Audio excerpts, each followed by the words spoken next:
In limbo for months, President Joe Biden's federal student loan relief plan will have a turn before the U.S. Supreme Court Tuesday. Last August, Biden unveiled a sweeping plan to forgive up to $20,000 in federal student loan debt for borrowers whose income was less than $125,000 a year.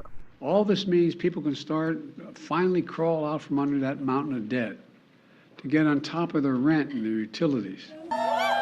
Supporters lauded the move as a big step forward to ending a college debt crisis compounded by the COVID-19 pandemic. And the Biden administration said among borrowers no longer in school, nearly 90% of relief dollars would go to those earning less than $75,000 a year. Republican critics called it political landing as the 2022 midterm elections entered the home stretch and argued writing off an estimated $430 billion in repayments should get congressional approval.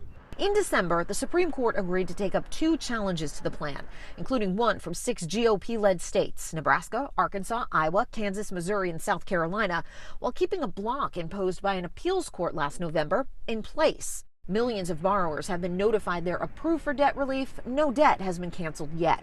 The Biden administration's case leans on the post-9/11 HEROES Act of 2003, which granted the U.S. Secretary of Education authority to make changes to the federal student loan program during national emergencies. But the White House intends to end the COVID-19 national emergency on May 11th, which may make that argument more challenging.